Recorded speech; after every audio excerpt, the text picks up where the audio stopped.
أحبابي الكرام، السلام عليكم ورحمة الله وبركاته.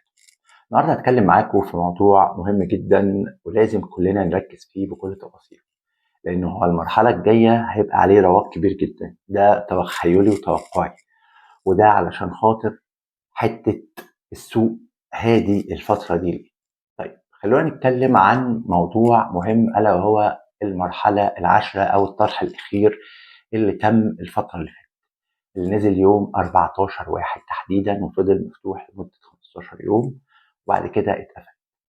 قدم ناس كتير جدا في الطرح دوت، وقدموا علشان خاطر المواقع اللي نزلت في المرة الأخيرة ديت مواقع مميزة، خصوصا في القاهرة الجديدة. زي ما قلت لكم أنا بحب أتكلم عن منطقة القاهرة الجديدة تحديدا.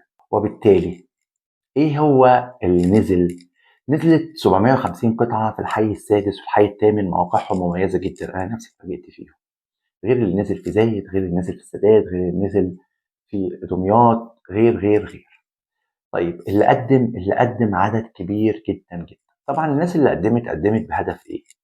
واحد، بهدف الاستثمار، ان هو ياخد الارض ديت علشان خاطر يعمل لها اعاده بيع باوفر، ودي اكتر حاجه كان متعارف عليها في موضوع الاراضي، خصوصا لو الارض فيها مهله حتى لو 3 سنين. فبياخدها يدفع المقدم بتاعها وبعد كده يعرضها للبيع باوفر، والاوفر دوت يقدر يكسب منه اوفر برايس فكسب منها. اتنين، بتاخدها بعض الشركات علشان خاطر تعمل تطوير ليها، فبيقدم برضو شركات بأسماء ناس لأنها بتيجي بأسماء أفراد، وبياخدوها علشان خاطر يعملوا تطوير وبيبيعوها شقق بالقسط. ثلاثة، بياخدها ناس محتاجينها هم فعليا، مش هدفهم ان هم يبيعوها باوفر، لا هم عايزين يبنوا العمليه ديت، سواء بقى هم هياخدوها وبعد كده يبنوها ياخدوا منها شقق خاصه بيهم، او يبقوا كذا شقه يبيعوها ويستثمروا، يبقى اذا خدوا الموضوع من غير ما يخسروا كتير. يعني خدوا حته الارض وبعد كده هم محتاجين 3 شقق او 4 شقق ليهم ولاولادهم، وبالتالي الموضوع كله 8 شقق، فيبيعوا 4 وياخدوا 4،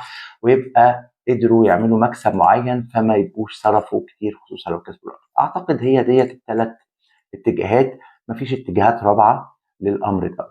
طيب يؤسفني اقول نقطه مهمه جدا. طبعا اراضي الفتره اللي فاتت زادت سعرها، اللي هي حتى لو ما كانش قبل الطرح، يعني في اراضي وصلت لارقام بالملايين حتى في النور ساوث، حي سادس، حي تامن، حي رابع.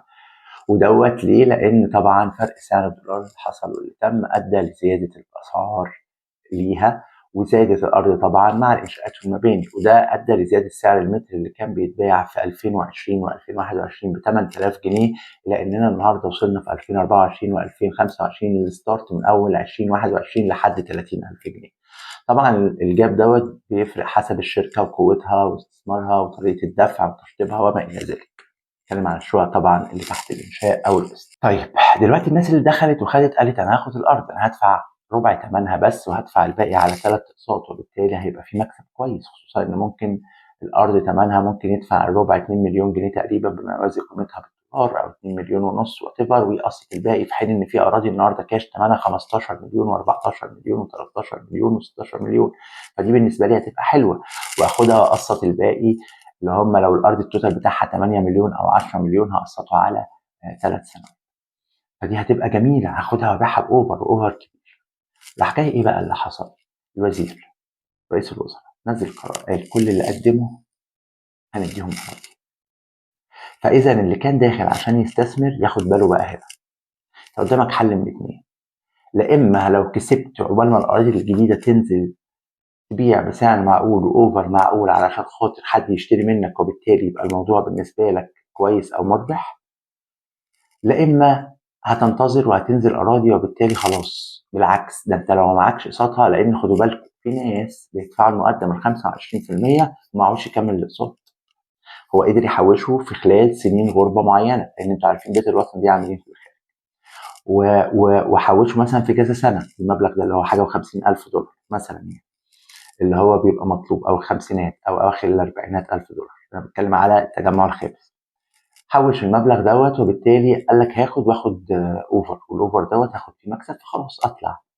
طيب لو ما خدش مكسب وطلع هيضطر يكمل، طب هو ما عملش يكمل، دي علامة استفهام. بمعنى ايه بقى؟ بمعنى ان كده كل اللي قدم هياخد، كل اللي قدم هياخد، فاللي كان داخل بهدف الاستثمار يعرف كويس قوي ان هو ما يغليش في الارض. واللي عنده ارض حاليا، انا بقول للناس اللي بتشتري اراضي اصبروا، الطرح اللي نازل والمرحله العاشره اللي نازله جديد هتوفر اراضي كتير، وخصوصا لما تنزل اراضي تانية. طب الاراضي التانية متوقع تنزل فين؟ اعتقد في حاجات هتنزل قطع بقى اراضي، ما انا كده يعني متصور يعني واتقال او سمعت مناطق، قطعة هتنزل في الحي الرابع تاني، قطعة هتنزل في المنطقة التكميلية، قطعة هتنزل في الحي التاني، قطعة هتنزل بقية السادس والثامن. هينزلوا أراضي، ده إيه في التجمع اللي أنا فاهمه، في أراضي تانية هتنزل في المناطق التانية طبعا اللي عليها إقبال. وفي التجمع السادس، التجمع السادس في منطقة كبيرة جدا برضو البيت الوطن هيتم نزولها وطرحها، وبالتالي الأراضي هتبقى كتير جدا على قفا من يشيل، وقسط بقى ربع المقدم وبعد كده الباقي على 3 سنوات قسط. اللي بيفكر بقى يبيع بسعر عالي اقدر اقول له لا اما تبيع بسرعه وتلحق، لا اما اللي هيشوف الفيديو ده وهيفهم هيستنى وهيصبر ومش هيقدم على الشراء